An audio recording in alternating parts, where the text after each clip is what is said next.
Good morning, everyone, and welcome to Yeti Sports PR Agency. I'm Liz from Curriculum Design, and joining us today is Nikki from Support. Nikki will be able to answer any technical questions that you have about our platform, and she will also collect questions for me to answer at the end of our training. On the bottom of your screen, you'll see a couple controls. Please feel free to use chat for general messages, and if you would like to have specific questions answered, please use the Q&A button. So let's talk briefly about the goals for our training today. First of all, we would like to introduce you to Sports PR Agency, talk a little bit about it, but mostly just show you how to get started quickly and easily. And finally, if you have any questions related to the training, our platform, or this module, we are hoping that we can answer those today. As a teacher, my passion was always to engage my students and provide great learning experiences for them. And as a curriculum designer, it's similar. I want to provide those opportunities for students, but also provide everything that teachers need to feel successful and to get started. Teaching STEM, as everyone knows, is very time consuming and it can be a little intimidating. So we really want to set our teachers up for success. So what makes Yeti Academy and Sports PR Agency specifically special or different from other platforms that you might see? One of the things is that we have a very intentional inclusion of digital citizenship in a lot of our modules. You have probably heard that famous quote by a student that social media is like water and you can either let us drown or teach us to swim. Obviously, we want the latter. We know that tech isn't going anywhere, and we want to prepare students to be successful in school and in life and in their careers. Our platforms are generally project and problem based, so that really helps with student engagement. We have topics that are applicable to life and really try and defeat that whole why do I need to know this question. This project and problem-based approach also gives students a lot of opportunity to practice the 4 C's. In addition, the way we put our material out there, we use a 7E approach. So students are seeing the information in a lot of different ways. They're introduced to the material using different methods, and the diversity of these resources is also very conducive to a wide range of learning environments. So whether they're in class, they're remote, they're hybrid, our platform gives students a lot of different ways to learn and be successful. Also, as I mentioned, we really strive to provide everything that the teachers need. So our notes and our resources include a lot of tried and true strategies that I've used in my classroom, that our team has used. And so we really want to provide great programming for students, but our heart is really for providing teachers with everything that they need to feel successful. So our first steps for getting started. First of all, within our platform, we want to show you today how to create a class, how to add students to your classes, and how to assign curriculum to those students. So I'm going to switch over so that you're able to see some of these steps in real time. So when you log into the Yeti Academy platform, you're going to see a dashboard. This shows, the first time you log in, it's going to show curriculum. On the left side of your screen, you'll see a menu. This menu is always here. You can always click on the top button to bring you back to the dashboard. which is what you see here. In the upper right-hand corner of your screen, you can see your name and a profile picture if you choose to add that. So the first thing that we're going to do here is to select the Classes tab. You can see that we do not have any classes right now, but adding a class is very simple. We're going to click the Add a Class button. So here we'll enter the name of our class. This is one that I've used before. We'll select our grade level. For me, this is grade 8. It's my favorite. You can see that my name here as the primary teacher matches the name in the upper right-hand corner of my screen. I can add additional teachers if I want, and also add in the days that the class meets. When I'm finished, I'll click Create. And you can see that our class has been added. We can edit this if we'd like, and you can see my initials here as the teacher of this class. You'll see here, it's prompting us to add students. We don't have any students in our class. So by clicking on this icon, it'll show us some of the different ways that we can add students. So we can either add a single student, we can add in a block of students, we can project a class code for students to join, or if we have a bunch of students that we want to add, we will use the Import Students button. Today, we're just going to add a single student. So you can see this is a student that I've added in before. So we start with the student username, which is an email address. We will add a password. You definitely want to select the grade of the student, and I'll show you why in a minute. So we're going to go with grade 8. We'll put in the student's name. This is auto-populating because I've already used this student. And when we get that all filled out, we will click Create. So now you can see that a student has been added to our class. They also have one curriculum assigned. This is why I said that we needed to select the grade level. You can see that Yeti Code Level 2 has automatically been added into the curriculum. It's Level 2 based on the student's grade. So Yeti Code Level 1 is going to be for those early elementary students. Because this student is grade 8, they get Level 2 curriculum assigned. So we want to assign some additional curriculum to that student. So we're going to click on the student. When we do this, you'll see a flyout menu coming up on the right-hand side of the screen. We'll come back to that in a moment, but right now we're going to select Assign Curriculum. Clicking in the box will bring up a drop-down menu. And today we're going to choose Sports PR Agency. And you can see the Assign button highlights in blue. We'll click that, and the curriculum has been assigned to our students. So as a teacher, there'd be a couple things that I would ask right now. One of those is, how do I know what my students are doing? Well, first of all, by default, all of the lessons must be completed sequentially. So there's a button that you can choose to turn off if you don't want that option, but by default, that's how it's set.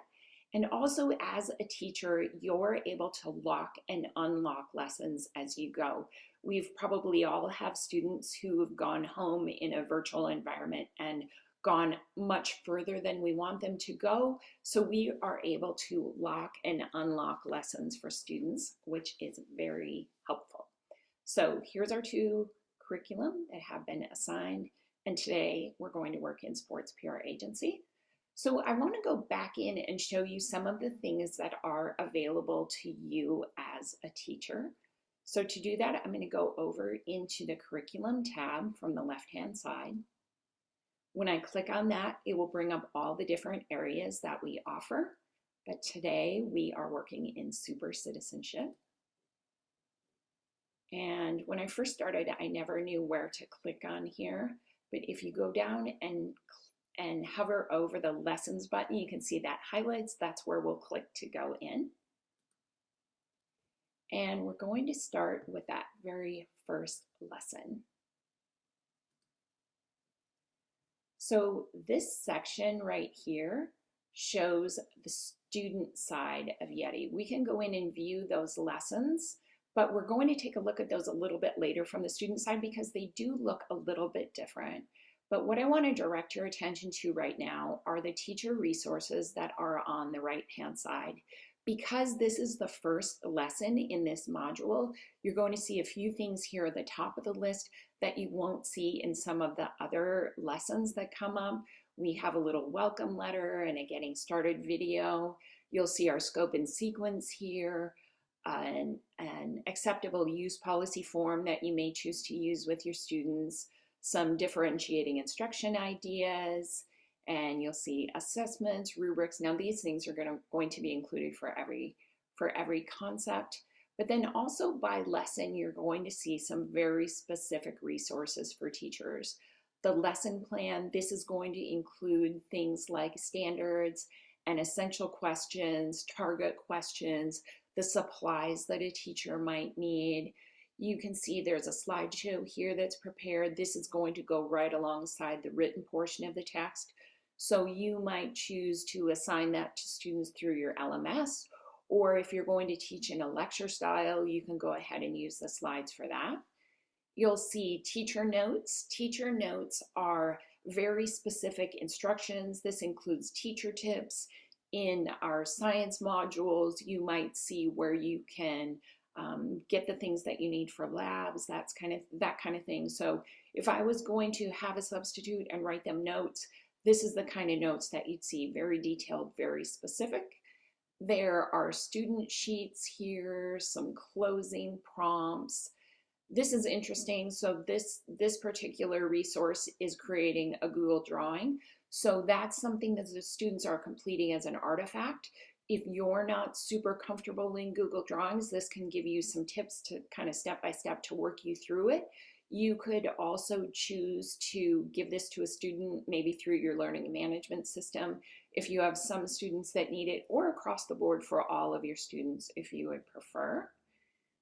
We have some scoring checklists, note packets. We do include note packets with most of the modules. I'm a science teacher, so I love a good science journal. So these note packets are great if you want to have students take notes, they can follow along. It's scaffolded for them. So they're really kind of learning that note-taking process as they go. Just some more scoring checks. Here's an actual note packet check. Most of these resources you'll find are going to give you the option of opening them and making a copy so that you can tailor that copy specifically to your school or your classroom or your needs. If you find that something doesn't work perfectly as it is for your class, you can go ahead and make changes to that. But you can see all those resources here are listed, and they're listed by lesson, which makes them very easy to locate. Right under lessons, you'll see standards. This specific course lists the ISTE standards, the International Society for Technology in Education. Because this is a tech-centered digital citizenship type class, that's what fits best with this. But you'll see different standards based on the type of module that it is. So now let's return to, we're going to go back to the classes tab because we're going to take a look a little bit more at the student side. So I'm going to click on classes, and we're going to click on that. And we're going to click again into that student account. There's the flyout menu that we talked about earlier, and that gives you some different options for things that you can do with that student. One of the things that's really great is the log in as button.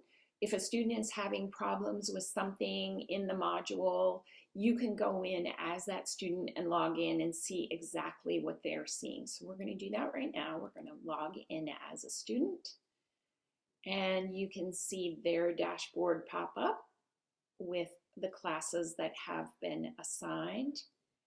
And we're going to click on Sports PR Agency. This brings up their dashboard of all the different concepts that are included in this module. So I like to think of concepts kind of like as a chapter in a book. So we're going to click on the first one. And to start, they'll just click the Start button.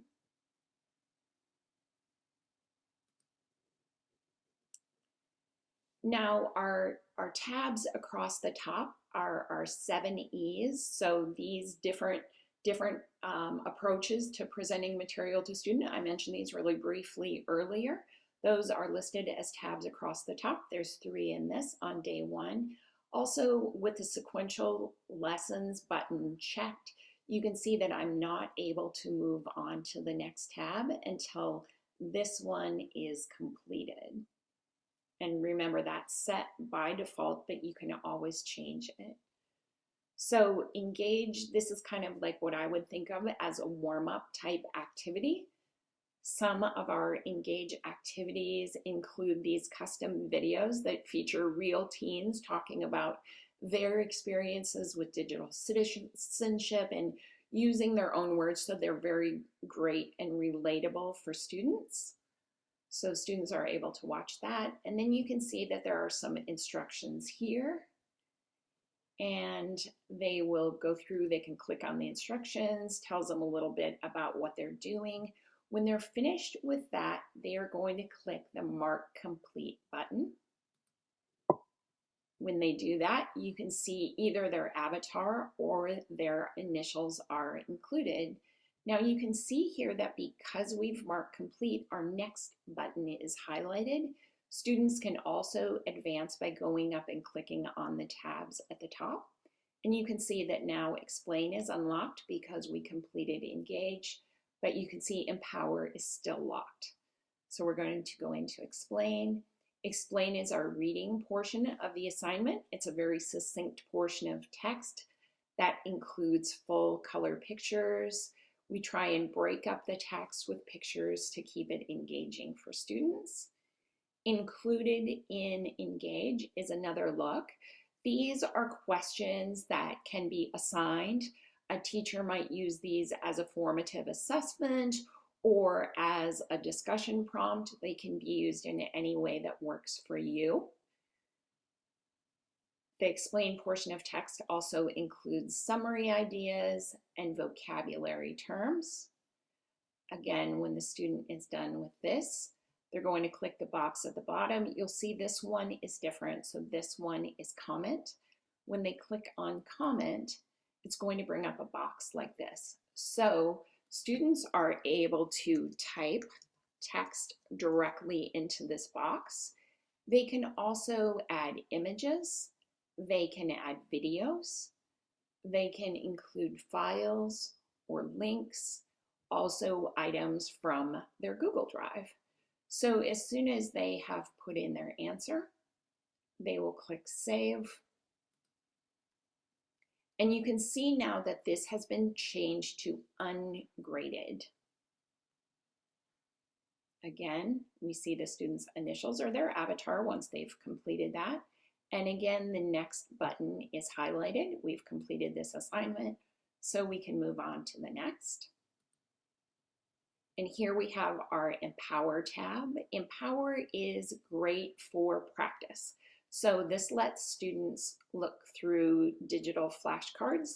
These flashcards are going to include summary ideas again, and those vocabulary terms from their reading. They can also play a quiz game. The quiz game is kind of a competition. They can compete against themselves or other students in the class.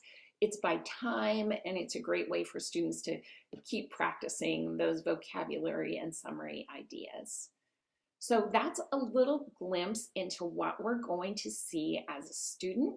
So to go back to our teacher side, we are going to click the button here to return to admin. When we do this, you see we're back to our desktop, but it looks a little bit different because now we have an assignment that's been completed. So let's take a look at that. So again, you see our class and you see an assignment in our gradebook. That assignment is in Super Citizenship. So we click on this and then we're going to select the specific curriculum, which is Sports PR Agency. When we do that, we see that Paxton has turned in an assignment. So one thing that I want to show you is the comment feature. Oh, I'm sorry, I want to show you this first. Mark is done. So let's take a look just to show you really quickly. The Mark is done assignments are not necessarily graded assignments. So you can see that this has been completed. We can view the assignment as we want, but this is the first warm-up or the engage activity that we did. We simply marked it as done. So as a teacher, we're not having to go through and filter all of those. It's done here right at the top for us, but we're going to go back now and we're going to look at comment. We're going to see that that assignment has been turned in and that it's ungraded. So now we're going to go in and we're going to view that assignment. You can see the text that we put in earlier. Here we're able to award points. By default, this is set at a 10-point scale. So let's give them 8 points since it wasn't a full sentence. And we can add a comment if we want. When we click save, you'll see here now that the score that we added has been added in. I don't know if I mentioned this is by default set to a 10-point scale, but if you use a 4-point scale or different grading system at your school, you can absolutely change that. We can also go back in and view that assignment again if we would like. And to let you know that we are here to help you if you have any questions. So please use whatever method feels most comfortable for you. You can email us at support@yetiacademy.com. You can also click the chat box. You may have seen this at the bottom of the screen as we've been going through this training today. Clicking on that will get you in touch with our support. You can also use our built-in solution center. So up by your profile name and picture at the top of your screen, there is a drop-down button, and that's going to show you our solution center. This is great and super organized. And finally, we have our YouTube channel. The YouTube channel has really fantastic content. Nikki, our support person, has done most of that. It's super organized. It's organized into playlists and really easy to find exactly what you need. So right now I'm going to switch over to Nikki to see if we have any questions. Wonderful presentation as always, Liz. The only question that we got was in the first part of the webinar, you mentioned that there are 4 C's. Would you mind clarifying what those are? Sure. So the 4 C's are communication, collaboration, critical thinking, and creativity. So those are things that the National Education Association is really striving to get out there to our students and encouraging teachers to use. So that's something that's important to us here at Yeti, is getting those things out there and giving students, again, some different ways to learn and to express themselves. So those are the 4 C's. Great to hear. Other than that, there's not many questions that would need to go to you. So I will go ahead and call that a wrap. Of course, as Liz said, if you have any questions, feel free to email support@yetiacademy.com, or you can go ahead and click the chat box down in the bottom corner of your screen. Thank you for joining us, and this concludes our meeting.